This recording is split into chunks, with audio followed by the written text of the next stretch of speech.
안녕하세요. 대입논술 연구소입니다. 우선 많은 분들께서 참여해 주셨는데요. 감사하다는 말씀 드리면서 시작하겠습니다. 시간이 아깝지 않은 강의 약속드리겠습니다. 우선 평가형 글쓰기에 대해서 말씀드리겠습니다. 단은 단일한 입장일 수도 복합적인 입장일 수도 있다는 점 반드시 유의하시기 바랍니다. 예를 들어서 2025년 기출에서는 다가 윤리적 문학관이라는 단일 관점을 제시했다면 네, 식용 문제 맞고요. 뒤에서 함께 살펴볼 겁니다. 미리 말씀드리자면 2025년 모의에서는 단은 세 말에 대한 상반된 입장을 모두 포함하고 있었습니다. 따라서 다의 논리 체계가 일관적인지 아니면 이중적 논거가 있는지를 먼저 살펴보시기 바랍니다. 그렇다면 평가란 과연 뭘까요? 평가는 옹호, 즉 긍정과 비판, 부정이 모두 가능합니다. 평가라는 말은요, 단순한 가치 판단이 아니에요. 각 제시문을 다의 판단 기준에 비추어 논리적으로 분석하라는 뜻이죠. 따라서 다의 입장에 따라 가와 나를 각각 긍정 또는 비판,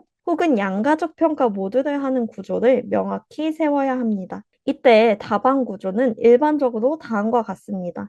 다음은 가산점 포인트인데요. 나만의 어휘와 표현 방식을 사용해 주시면 창의성을 인정받아서 가산점을 부여받을 수 있습니다. 먼저 서술어를 다양하게 쓸 수 있는데요. 예를 들어서 정당하다의 경우 타당하다, 합리적이다 등으로 변주를 줄 수 있고요. 문장 호응 당연히 잘 맞춰주셔야 합니다. 학생분들 주술 호응 깨지는 경우 굉장히 많고요. 조사 반복하는 경우, 동어 반복하는 경우 굉장히 많은데요. 특히 첫 시작 어휘와 서술어가 어긋나면 안 된다는 것 반드시 기억하고 확인해 주셔야 합니다. 그리고 연결어 같은 경우에는 문장 간의 논리적 호응을 나타내 줄 수 있는데요. 문단과 문단 사이의 연결을 자연스럽게 해주는 기능도 하기 때문에 우리는 답안을 구상하면서 글의 배치 또한 신경 써볼 수 있습니다. 예를 들어서 1번 첫 문단에서 다를 설명했는데 반면하면서 간단히 시작하는 게 더 좋겠죠? 그런데 다와 반대되는 내용이 가가 아니라 나에 있다면 순서를 약간 바꿔서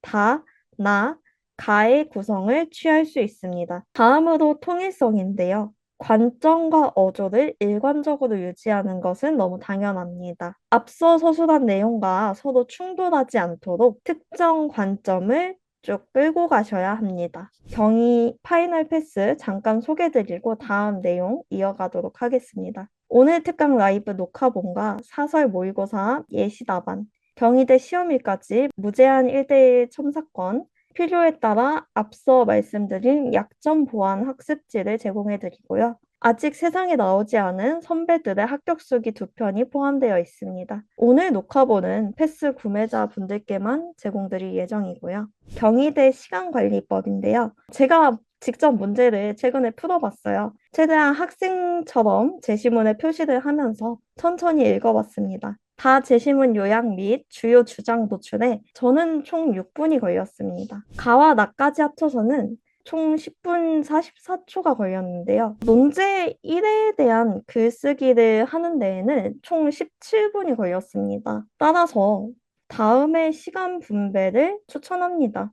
마지막 줄을 먼저 보시면요. 전체 점검에 15분이나 되는 시간을 남겨두었는데요. 10분 정도는 학생분들께서 본인이 더 약한 논제에 편하게 분배하라는 의미에서 이런 구성을 취하게 되었습니다. 가단은 15분 동안 독해를 해주시는 게 좋아요. 그러면서 논제 1의 핵심어를 추출하고 앞서 보신 것처럼 간단히 메모를 해주셔도 되고요. 개요를 작성해 주셔도 됩니다. 다음 글쓰기는 25분 동안 하시면 됩니다. 시험 시작하는 시간에 몇 시 몇 분이 해당 지점인지 미리 확인해 두는 것이 가장 좋습니다. 저도 시험 볼 때 실제로 그렇게 했습니다. 논제 2로 넘어가서 제시문을 분류하고 핵심어를 추출하고 간단히 메모 또는 개요를 작성해 주시면 됩니다. 이후 30분 혹은 최대 40분 동안 글쓰기를 해주시면 되고요. 나머지 5분 동안 점검하거나 혹은 답안지 교체 등의 특정 상황에 대비해 주시면 되겠습니다.